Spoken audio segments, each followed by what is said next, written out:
압도적 뉴스 콘텐츠 3프로 뉴스룸입니다. 안녕하세요. 이주호 기자입니다. 안녕하세요. 권순우 기자입니다. 네, 자 오늘도 여러분들의 퇴근길 꽉꽉 채워드리도록 하겠습니다. 예. 자 오늘 주요 뉴스들 한번 살펴보도록 하죠. 예, 뉴스 네. 살펴보기 전에 한번 우리 시황 잠깐 짚고 가겠습니다. 네. 오늘 2차 전지 관련주가 많이 빠졌습니다. 많이 빠졌어요. 네. 코스피는 0.85% 내리면서 약보합을 기록했고 아무래도 코스닥은 좀 대장주들이 2차 전지다 보니까 1.79% 급락하는 모습을 보였습니다. 외국인 순매도 상위 종목에 보면은 LG에너지솔루션, 삼성 SDI, 포스코 퓨처엠, LG화학 같은 2차 전지 관련주들 외국인 매도가 좀 많았는데요. 네. LG엔솔은 마이너스 87%, 포스코홀딩스는 마이너스 6%, LG화학은 마이너스 6.9% 등 조금 많이 빠졌네요. 네네. 네, 오늘 LG엔솔 실적 나온 거 좀 이따 말씀드릴 건데 실적 자체는 괜찮았던 것 같은데 네. 이게 그 테슬라 영향을 좀 받은 것 같아요. 테슬라가 좀 어렵다라는 거하고 네. 지금 미국 자동차 회사들이 전기차 생산 목표를 좀 낮추고 있거든요. 아니면 좀 지연시키고 있거나. 지연시키고 그렇죠. 있거나 네. 그런데 이게 제가 예전에 한번 말씀드린 적이 있었는데 전기차 회사들이 자동차 회사들이 전기차 생산 목표로 발표한 것만 더하면 네. 전 세계 자동차 생산량을 넘어갔었어요. 그러니까 그거보다는 조금 낮게 나오는 게 맞는데 그 부분이 심리에 많은 영향을 좀 준 것 같습니다. 네, 알겠습니다. 어제 나왔던 이제 포스코 홀딩스에 연계되어 있는 뭐 회사들 실적 발표 있고 나서도 오늘 또 포스코 관련주들을 또 크게 하락해서 예. 또 개인 투자자분들이 많이 좋아하던 기업들 아니겠습니까? 예. 조금 오늘 좀 타격이 좀 있어 보입니다. 자, 그럼 첫 번째 본격적인 뉴스 시작하도록 하죠. 자, 헤드라인 한번 보여주시죠. 요즘에 저희가 계속 이 얘기를 반복하고 있어서 저희도 좀 피로감이 있긴 합니다. 은행 연체율이라든지 빚이라든지 이런 얘기를 계속 하게 되는데 어쩔 수 없습니다. 요즘에 속도가 좀 빠른 것 같아서 오늘도 이 내용을 좀 전해드리도록 하겠습니다. 자, 국내 은행의 대출 연체율이 지난 8월 0.43%로 상승을 했는데 이게 어느 정도 수준인지 보니까 3년 반 만에 최고치라고 합니다. 금융감독원의 집계에 따른 건데요. 이게 여기서 얘기하는 연체율이라고 하는 거는 1개월 이상 원리금을 연체했을 때 연체로 잡게 됩니다. 그 내용을 한번 그림으로 보시죠. 자, 그러면 지금 어느 정도 이 연체율이 올라왔는지를 보여주는 건데 가장 오른쪽이 0.43% 지난 8월 수치이고요. 딱 1년 전으로 돌아가 보도록 하겠습니다. 2022년 8월이라고 써있는 오른편 그림을 보시면 0.24%죠. 물론 2배까지는 아니더라도 거의 2배 가까이 빠른 시간 내에 1년 만에 연체율이 높아진 걸 확인하실 수가 있습니다. 가계대출 늘어나는 속도가 워낙 빠른 상태인데 여기에다가 고금리까지 이어지다 보니까 연체율이 빠르게 늘어나고 있는 걸로 볼 수가 있을 것 같고요. 저는 근데 이것보다도 전체적인 이 수치보다도 더 눈에 띄는 게 바로 이거였습니다. 그럼 어떤 부문에서 연체율이 빠르게 늘어나고 있는지를 좀 볼 수 있는데 자, 보시죠. 대기업 보겠습니다. 대기업은 상대적으로 고금리에 취약하지 않습니다. 그래서 연체율이 빠르게 높아지지 않는데 중소기업 보시면 좀 빠르게 올라가네. 그 중소기업 가운데서도 아래 보시면 개인 사업자 보시죠. 개인 사업자의 연체율 그 증가 속도가 가장 빠릅니다. 자, 그리고 가계대출 측면에서도 보더라도 주택담보대출은 사실 담보도 있고 하다 보니까 주택담보대출의 연체율 증가 속도는 그렇게 빠르지 않습니다. 하지만 가계 신용대출, 뭐 쉽게 말해 신용대출이죠. 신용대출의 연체율 증가 속도가 상당히 빠르게 나타나고 있습니다. 쉽게 말하자면 연체율의 속도가 빠르게 올라가고 있는 것은 대부분 약한 고리라는 걸 의미하고 물론 전체적으로 봤을 때 아직 국내 은행의 연체율이 과거 장기 평균에 비해서 아주 높은 편은 아닙니다. 다시 한번 그 표를 보여드리면 0.43이라고 하니까 과거보다 아주 높은 편은 아니고 안정적인 수준을 유지하고 있긴 한데 지금 고금리 상황이 지속되고 있고 대내외 경기 불확실성이 좀 계속되고 있잖아요. 심지어 전 세계에선 2개의 전쟁이 좀 터지고 있다 보니까 추가적인 연체율 상승 가능성에 좀 대비해야 된다라는 생각이 듭니다. 예, 연체율은 항상 숫자가 작게 나와서 네. 아까 이주호 기자가 나눠서 보여드렸던 것처럼 좀 이렇게 나눠서 봐야 어디에 리스크가 있는지를 좀 알 수 있게 되는 것 같아요. 네. 제가 두 번째 뉴스 준비한 거는 그 이자 보상 배율이 이제 100이 안 되는 기업이 42.3%로 역대 최대다라는 기업입니다. 이게 한국은행이 2022년 연간 기업 경영 분석 자료를 냈는데요. 이게 자기가 영업이익으로 빚을 못 갚는 기업이 전체 기업의 42.3%, 역대 최고 수준이다라는 얘기고요. 네. 그리고 부채 비율이 122.3%로 7년 만에 가장 높은 수준이고요. 기업의 차입금 의존도가 31.3%로 2015년 이후에 가장 높았습니다. 이게 어떤 의미냐면 돈을 벌어야 이자를 갚잖아요. 네. 근데 돈을 안 벌었는데 이자를 어떻게 내겠어요? 그렇죠. 그 돈을 다른 데서 빌려서 갚았다는 겁니다. 그러니까 돌려막기를 네. 했다라는 거죠. 이게 근데 저는 이 통계를 보면서 조금 우려스러웠던 부분은 뭐냐면 네. 2022년 통계라는 겁니다. 올해는 더 크겠네요. 그렇죠. 지금이 벌써 2023년 10월인데 고금리가 훨씬 더 좀 심해져 있는 상황이잖아요. 네. 그러다 보니까 기업들의 그 기업 대출에 대한 우려의 목소리가 충분히 나올 만하지 않나라는 생각이 좀 들고요. 저희가 기존에 준비했던 기사는 아닌데 이 뉴스를 또 전해드려야 될 것 같아서 네. 영풍재지 주식이 그 내일부터 거래가 재개됩니다. 내일 거래 재개된다고요? 예, 좀 굉장히 우려스러운 상황인데. 이게 지금 하한가 맞고서 거래 정지가 됐잖아요. 네. 이게 실점을 보면은 2017년에 그 주가 조작했던 범인들이 체포가 됐습니다. 네. 그리고 18일에 그 하한가를 가면서 거래 정지. 그러니까 10월 17일에 체포가 되고 18일에 하한가가 나오고. 예, 네. 예. 그래서 이제 금융당국 같은 경우는 이제 압수수색, 출국 금지, 체포, 기소 전 추징 보전 명령 등의 조치를 취함에 따라 26일부터 두 개 종목에 대한 매매 거래 정지 조치를 해제하기로 한다라고 이야기하고 있습니다. 지금 쌓여 있는 반대 매매 물량이 꽤 되는데요. 제가 네. 오전에 잠깐 설명을 드렸는데 네. 최근에 뭐 몇 거래일 만에 2조 원 반대 매매 이거는 통계적인 착시가 좀 있었습니다. 네. 이게 올해 반대 매매가 체결량이 아니라 반대 매매 예정 수량이다 보니까 이게 키움에서 거의 한 5천억 가까운 반대 매매 물량이 있었는데 이게 네. 거래 정지 때문에 체결이 안 되다 보니까 이게 매일 잡혔어요. 네. 그래갖고 이게 지금 반대 매매를 하게 되면은 일단 그 삼성증권 보고서를 보니까 3거래일 연속 하락할 경우에 키움증권의 미수금 중에 한 2천억 정도가 손실, 그리고 5거래일 하락하게 되면은 3,500억 손실이 예상된다라고 얘기를 하고 있습니다. 그리고 이게 처음 그 구조를 좀 설명드리면은 네. 여기가 뭐 대한금속이나 영풍재지 그래서 이름이 되게 좀 오래돼 오래된 보여요. 기업 네. 이미지잖아요. 근데 거기를 이제 사들였던 대한홀딩스 같은 경우는 2019년에 설립된 회사고요. 이게 부실한 회사들을 이제 인수를 한 거예요. 그리고 네. 대한금속을 인수를 하고 대한금속에서 돈을 빌려서 영풍재지를 인수한 다음에 네. 영풍재지 돈으로 인수 대금을 갚았었습니다. 그럼 돈이 안 들었습니까? 돈이 안 들었죠.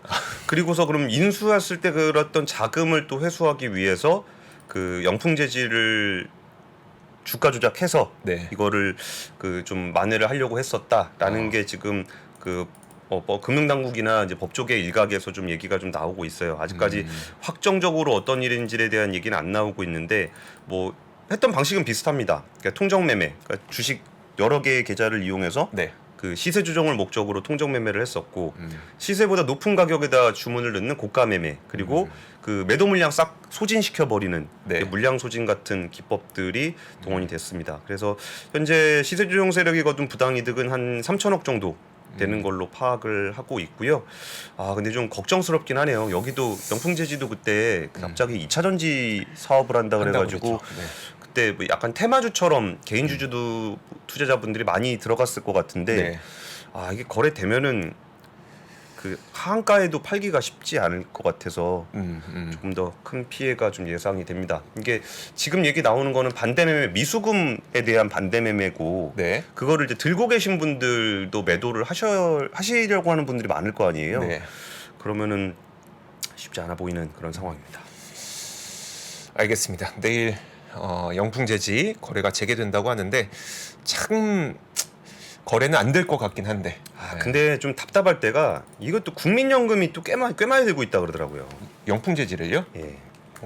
이게 뭐 특별히 이렇게 살려고 산 건 아닐 것 같은데 네네. 그 패시브로 들어간 자금들이 좀 있는 것 같아요. 네. 이게 코스피 200에 들어가진 않았는데 그 전에 좀 주가가 오르다 보니까 좀 미리 사놓은 게 있지 않나. 이게 더불어민주당 강훈식 의원실에서 네. 3월 31일 기준으로 국민연금공단의 보유 지분을 이렇게 자료를 받았는데 거의 한 6만여 주 조금 안 되게 네. 금액을 좀 가지고 있다고 합니다. 근데 이것도 정리를 못하지 않았을까 싶긴 합니다. 알겠습니다. 자, 그리고 다음 뉴스 확인해 보도록 하겠습니다. 자, 다음 뉴스는 조금 기분 좋게 한번 들어보시죠. 먼저 그림부터 한번 보도록 하겠습니다. 자, 화면 한번 보여주세요. 자, 이 그림 보시면 어떤 느낌이실까요? 그 아래쪽에 테이블 위에 미국 국기와 중국 국기가 동시에 꽂혀 있는 거 예, 얼마나 오랜만에 보는 것 같습니까? 이런 그림. 그러게요. 서로 네. 잘 안 만나 왔죠. 그렇죠. 예. 그러니까 자, 오랜만에 미국과 중국의 어떤 특별한 일이 좀 있었습니다. 무슨 일인지 한번 보면요. 지금 사진에 보이시는 게 어디 거냐면 미국 대두협회의 사진입니다. 대두. 직접 제가 그 사이트에 들어가서 갖고 왔는데 미국 대두협회가 아이오와에서 주최하고 있는 판촉 행사가 있었고요. 여기 중국 대표단이 참석해서 대두를 중심으로 수십억 달러 상당의 농산물을 이 대두협회로부터 구매하겠다는 의향서 체결을 했다는 사진을 이번에 공개를 하게 된 겁니다. 사실 이번 협약은 앞으로 구매하자는 약속을 하는 의향서 형식이기 때문에 뭐 계약이 체결됐다 이 정도는 느낌은 아니지만 그래도 그 오는 11월에 에이펙 정상회담이 예정되어 있고 이 정상회담에서 혹시 미국 바이든 대통령과 시진핑 국가주석이 만나서 정상회담을 하지 않을까라는 기대감이 있는 상태잖아요. 예. 그러다 보니까 혹시라도 화해 모드를 좀 조성하기 위한 제스처 아니냐라는 평가가 좀 나오고 있습니다. 이 내막을 좀 살펴보면요. 사실 미국과 중국은 트럼프 행정부 당시에 이때는 우리가 다들 기억을 합니다. 관세 전쟁이 엄청나게 격렬하게 펼쳐졌었잖아요. 그 당시에 중국이 미국으로부터 농산물 구매를 크게 줄였습니다. 근데 그때 많은 사람들이 생각했던 게 중국은 돼지를 많이 먹잖아요. 예, 그럼 예. 돼지를 사육하기 위해서 사료를 농산물을 써야 되기 때문에 이거 중국 그 구매 줄이지 못할 걸 생각했었는데 결국 중국은 실제로 미국 농산물의 구매를 줄였었고요. 그건 이제 다른 국가랑 다변화해서 충당을 하게 됐었는데 브라질에서 좀 많이 사갔죠. 그렇죠. 예, 예. 그러다 보니까 또 미국에서는 이걸 놓고 환율 조작국으로 지정을 해버리는 보복을 해버리기도 했습니다. 이런 사연들이 있었는데 이런 상태가 계속 지속이 되다가 이번에 좀 이렇게 다시 한번 미국의 농산물을 구매하려는 제스처가 좀 나타났다는 겁니다. 아직 시진핑 국가주석이 이번 에이펙 정상회담에 참석 여부가 확정되진 않았는데요. 다만 왕이 외교부장이 이번 주에 또 미국을 방문할 예정이라서 여기에서 혹시 사전 조율이 있지 않겠느냐 이 정도의 기대감이 좀 나타나고 있습니다. 예, 저희 뉴스룸 좀 재미없을까봐 네.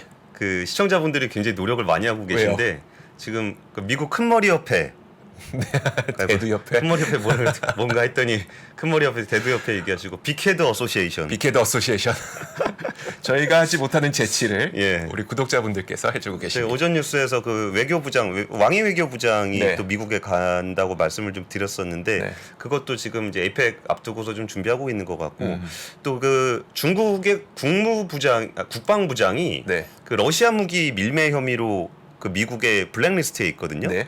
근데 이제 시진핑 주석이 뭐 그건 됐고 나는 시킬 거야 그래가지고 그 국방부장을 시켰어요. 네. 근데 그분 이번에 해임 시켰답니다. 약간 제스처인데요, 이거. 그러니까 이제 안보 쪽에서도 좀 같이 해보려는 움직임들이 좀 나타나고 있는 것 같습니다. 네. 아무래도 뭐 미국도 지금 이스라엘 전쟁, 뭐 우크라이나 전쟁 정신 없고 뭐 중국도 뭐 경제적으로 쉽지 않고 그러다 보니까 네. 약간은 서로의 그 이해가 맞지 않나 싶습니다.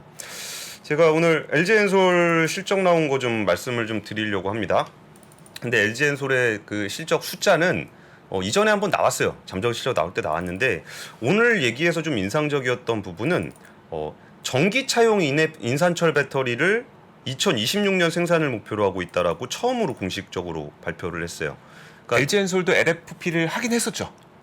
안 했습니다. 안 했습니까? 그러니까 원래 LG엔솔은 이제 고성능 3원계 배터리를 네. 하다가 인산철 배터리를 하겠다고 발표는 했는데 그게 미국에다 공장 만드는 네네. 거였거든요. 근데 그거는 그 에너지 저장 장치 ESS용으로 네. 한다 그랬었어요. 근데 오늘 발표가 된 거는 전기차용으로 만들겠다라는 부분을 처음으로 공시를 한 겁니다. 이게 사실 2026년 양산이면은 그 인산철 그 ESS용 인산철 만들기로 했던 시점하고 같아요. 네. 그때 이제 그 생산 계획에 차질 없이 요거를 또 전기차용으로 쓰겠다라는 건데 뭐 이유는 다들 아실 겁니다. 지금 자동차 회사들이 조금 더 그 저렴한 전기차를 만들기 위해서 인산철 배터리 수요가 있거든요. 네. 근데 사실 지금 있는 그러니까 오늘 얘기 나온 건데 LG엔솔이 가지고 있는 그 수주 금액만 거의 한 500조 정도 돼요. 그러니까 뭐 25년, 26년까지 꾸준하게 이 배터리 만들 건 있으니까 네. 뭐 지금 오늘부터 인산철 배터리를 만들게요. 이거는 별 의미는 없어요. 왜냐하면 지금은 3원기 배터리 만드는데도 이제 풀캐파로 돌아가니까 네. 그런 상황인데 어찌 LG전솔의 그러면 고민은 뭐였냐면은 그 다음은 무엇으로 할 것인가가 좀 고민이었습니다. 아. 그러니까 25년 이후에 네. 이제 그때도 이제 뭐 새로 주문을 바꾸면 해야 될 거 아니에요. 네. 그럼 그때 뭐 할까에 대한 고민이 있었는데 거기에 대해서 이제 그 ESS 한다 그랬다가 이번에 전기차에 인산철 한다 그런 게 있고요. 그리고 오늘 표 같이 보여주시면은 그 다음 표 보여주시면은 예. 거기에 그 ESS 전략 관련한 얘기가 나와요. 그 미드니켈 쪽. 미드니켈 쪽은 니켈 함량 줄인 쪽이거든요. 네. 그러면 이제 하이망간 쪽이 되는 건데 그러면은 그 니켈하고 코발트가 비싸잖아요. 네. 그 망간은 좀 저렴합니다. 그리고 공급망도 그 망간 글로벌 망간 사용에 전기차가 사용하는 비중은 얼마 안 되기 때문에 네. 망간은 또 공급망의 안정성도 있어요. 그러면 미드니켈도 좀 가격도 싸고 안정성도 높고 에너지 밀도가 인산철보다 좀 높으니까 네. 그 미드니켈로 갈 거다라는 얘기를 주로 했었거든요. 근데 미드니켈도 가고 인산철도 간다라는 얘기를 오늘 했습니다. 실적 나온 거 보면은 그 500조 그 수주한 거에는 토요타 물량 들어 있습니다. 네. 그 전에 한 440조 정도 됐었는데 토요타와 계약 맺은 참 여기 일본 참 이상해요. 왜요? 일본은 사실 토요타, 파나소닉 여기를 중심으로 해서 일종의 배터리 컨소시엄이 만들어져 있거든요. 네. 근데 정작 토요타가 한국 가서 배터리를 사면 굉장히 좀 아이러니한데 어쨌든 이 부분에서 감당 안 된다는 거 아닙니까? 그러니까 양산을 잘 못하는 것 같아요. 이게 양산을 막상 해보니까 네. 그게 좀 그러니까 원래 그냥 조그맣게 실험하는 거하고 좀 달랐던 것 같아요. 그리고 이번에 좀 실적에 영향을 많이 미쳤었던 부분은 그 IRA에 따라서 AMPC라고 해서 배터리 만들면은 돈 주는 거 있습니다. 네. 그 돈이 굉장히 많이 들어서 한 2천억 정도 늘어가지고 그거 한번 위에 한번 같이 보실까요? 그럼 여기 또 나오나요? 예, 여기도 나오는데 네. 요거 네, 이 화면 한번 보여주세요. 여기서 보면 어떤 내용이 들어가냐면 GM 조인트 벤처 1기의 안정적 생산량 증가. 요게 매출 관련한 얘기기도 하고 여기서 GM 조인트 벤처 1기의 안정적으로 생산량이 증가하면 만드는 것만큼 AMPC가 또 들어옵니다. 그렇겠네요. 그래서 그런 것들이 좀 영향을 좀 미쳤고 최근에 다들 우려하시는 부분도 지적을 하고 있어요. 유럽 지역의 수요 약화와 일부 고객 EV 생산 라인 조정. 네. 이게 그 목표 좀 낮추는 거 그런 부분들이 있고 상반기 메탈가 하락에 따른 판가를 반영을 해서 매출은 6%가 줄었다. 네. 근데 손익은 꽤 메탈가 하락하더라도 이게 재거래기의 영향력이 지속되지만 이게 뭐 일단 연동이 돼 있는 게 있고 네. 그런 것들이 있고 또 그 IRA 텍스 크레딧 효과가 좀 있어서 괜찮게 나왔다. 그러면서 전분기 대비해서 94% 그러니까 거의 2배 정도 늘어난 2,155억이 IMPC로 들어왔다라는 얘기입니다. 사실 이 정도의 실적 내용이면은 꽤 괜찮아 보이는데 네. 이게 시장은 알 수 없는 거잖아요. 그리고 기존에 이걸 선반영했을 수도 있고 아니면 올해 상반기에 2차 전지가 전반적으로 좀 많이 올랐던 부분들이 또 빠질 때 네. 그런 영향을 또 받는 게 아닌가 싶습니다. 알겠습니다. 저는 디스플레이 한번 실적 보겠습니다. LG 디스플레이. 일단 화면 한번 보시면요. LG 디스플레이도 오늘 실적 발표했는데 일단 매출은 4조 7,853억 원으로 전년 동기 대비 29.33% 지난 그래프 보시면 됩니다. 예. 이 지난 그래프 이게 작년이고요. 이게 올해입니다. 올해 3분기. 29% 줄어들었고요. 그리고 영업 손실 우측에 있는 축이 손실률을 보여주는 손실 금액 보여주는 건데요. 우측에 있는 영업 손실 금액 한번 보시면 이게 지금 영업 손실은 이번에 나온 거는 6,621억 원 적자긴 한데 화면에서 보시는 것처럼 1분기에 거의 그 기억나시지 않습니까? 1조 적자. 분기 1조 적자는 정말 좀 놀라웠습니다. 근데 이제 거기에서 이 적자 규모를 상당히 줄여가고 있는 모습을 보여주고 있습니다. 매출이 일단 지난 분기랑 비슷하게 이어지고 있는 거는 여전히 수요 회복은 지연되고 있고 전방 산업의 재고 조정이 잘 안 되고 있다는 의미입니다. 그래서 전방 산업 수요가 뚜렷하게 회복되지 못하고 있다 보니까 뭐 TV, 태블릿 PC 이런 수요는 아직 회복되지 못하고 있는 거고요. 다만 제가 그 매출 그러니까 그 품목별 매출 비중을 보니까 3분기에는 모바일용이 좀 좋았더라고요. 작년에 비해서. 그걸 보니 애플 아이폰용 주문이 좀 들어왔기 때문에 이렇게 된 것으로 보입니다. 또 하나는 이런 거 보면은 뭐 모바일은 괜찮은데 TV랑 태블릿 이런 거 안 좋아서 결국 매출은 늘어나지 않는 그런 현상을 보였다고 보시면 될 것 같고, 반면에 그 이익은 적자를 줄여가고 있는데 이거는 또 이제 워낙 상황이 어렵다 보니까 원가 구조 개선하고 또 사업 구조 조정하고 이런 것들 덕분에 계속 이 그 영업이익 적자를 줄여가고 있다고 얘기를 하고 있습니다.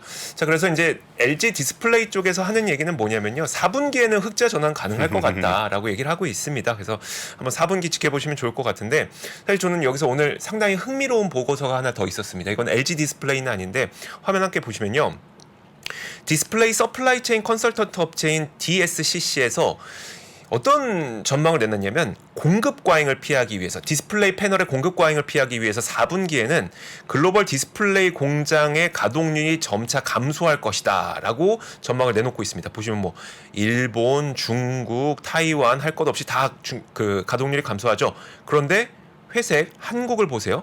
한국만 늘어납니다.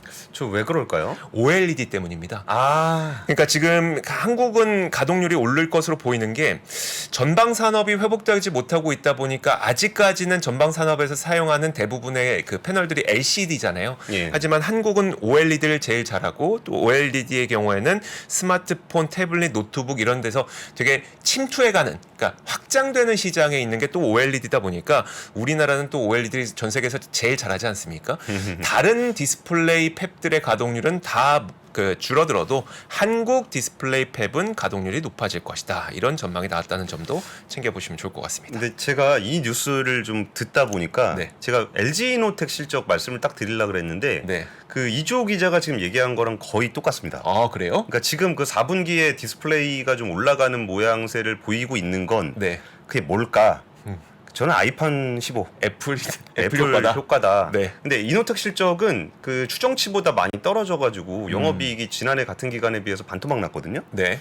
근데 이게 왜 그랬는지를 분석을 해보면은 아이폰 15의 실적을 3분기에 잡을 것이냐 4분기에 잡을 것이냐, 아. 거기에서 이번에 그게 안 잡혔어요. 아. 그러다 보니까 매출은 11% 줄고 뭐 영업이익은 거의 한 58%가 줄었는데, 요게 그 아이폰 효과, 여기 이제 카메라 모듈 들어가는데 네. 그게 아이폰에 못 들어가서 네. 이제 모듈 쪽에서 실적이 되게 안 좋았습니다. 그리고 아까 이조 기자 좀 전에 얘기했던 부분이 그 OLED에서 좀 작은 OLED는 아이폰 쪽으로 나가는 게 좀 있어서 네, 괜찮은데 맞아요. 대형 쪽이 좀 안 좋았잖아요. 네. 대형은 이제 TV라든지 뭐 노트북이라든지 그건데, 그 그러니까 LG 이노텍 같은 경우도 그 FC BGA라 그래가지고 기판 소재 사업부가 있어요. 네. 여기도 뭐 PC, TV 뭐 이런 데 들어가는 건데, 이런 부분들이 이제 매출이 한 24% 정도 감소했습니다. 네. 그러니까 이번 부분들은 좀 안 좋았고, 그리고 전장들이 좀 좋았고, 그래서 4분기에는 좀 아이폰 효과를 봐서 좀 좋지 않겠느냐라는 얘기가 좀 있었습니다. 자, 그리고 네. 출생아 수 짧게 전해드리면 보시죠. 8월 인구 통계 나왔습니다. 8월 출생아 수는 몇 명이? 18,984명, 지난해 같은 기간에 비해 2,798명 감소했고요. 네. 22만 명 아래로 떨어진 거는, 그러니까 8월 기준, 이거 월별인 거죠? 예, 월별입니다. 어. 그러니까 월별로 8월 출생아 수가 2만 명 아래로 감소한 것은 81년 이후 42년 만에 최대치다. 화면 한번 보여주세요. 어느 정도인지 직접 눈으로 확인하시죠.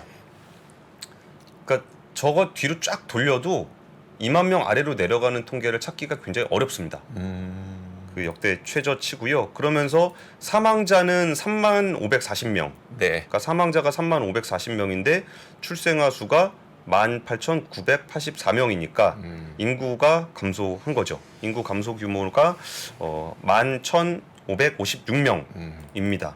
그리고 이제 뭐 지역별로는 뭐 세종시를 제외하고 모든 지역에서 인구가 감소를 했고, 인구 감소 얘기는 아무리 해도 잘 안 보여요.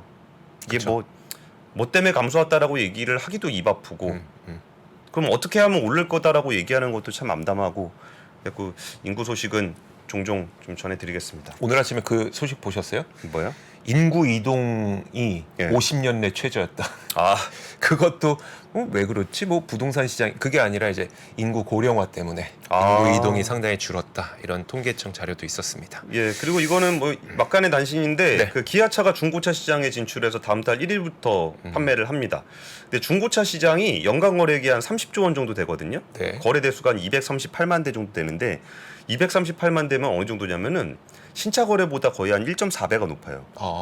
근데 어쩌면 좀 당연할 수도 있는 게 그렇긴 하죠. 네. 예, 신차는 이제 네. 한 번 나가는 거고 네. 중고차는 여러 번 거래가 되다 보니까 그런 건데 이번에 좀 눈여겨볼 만한 포인트는 딴 거보다 그 전기차 중고차가 있다는 거예요.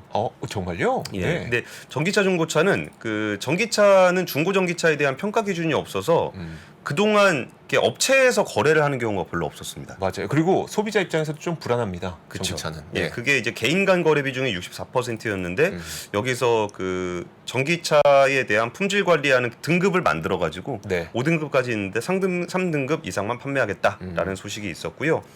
HD 현대 인프라코어 관련한 실적도 있는데 매출은 8.6% 감소하고 순이익은 24.7% 늘었습니다. 근데 요거 좀 같이 보시면은 네. 저희 자주 말씀드렸던 것 같아요. 지금 건설기계 쪽에 그 오른쪽 매출, 지역별 매출을 보시면 그 YTD로 봤을 때 연간으로 누적해서 보면은 중국은 마이너스 50% 네. 반토막 났죠.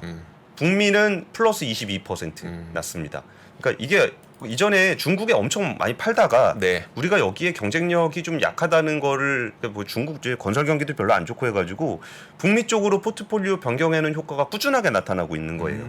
그래서 지금 쉽지 않은 환경임에도 불구하고 그 계획대로 가고 있다라는 네. 측면을 좀 눈여겨볼 필요가 있을 것 같습니다. 네. 자, 이렇게 거의 다 끝났나요, 저희? 예. 하나, 저희도 뒤에 시간 끌면은 또 퇴근길 박근영 부장님 팬들이 빨리 네. 가라고 하실 것 같아서 박근영 부장님은 힘이 있기 때문에 예. 자, 여기서 저희는 물러나도록 하겠습니다. 3프로 뉴스룸이었고요. 저희는 내일 오겠습니다. 고맙습니다. 감사합니다. 외환위기 오는 거 아니에요? 금융위기 오는 거 아니에요? 이런 질문들을 좀 굉장히 많이 받았었습니다. 탐욕이 되게 강했을 때 위험자산으로서의 극단적인 쏠림이 나타나고 공포감이 극에 달했을 때 안전자산으로서의 극단적인 쏠림이 나타나거든요. 과거의 일이 미래에 똑같이 일어난다 이건 아니지만 그때 당시에 위기 상황에서는 어떤 공통점들이 있었는지를 보면서 우리가 대비를 하는 방법도 고민해 볼 수 있고요. 과거를 제대로 이해하는 순간 위기의 실체가 드러납니다. 오건영의 현실 경제 이야기를 서점에서 만나보세요.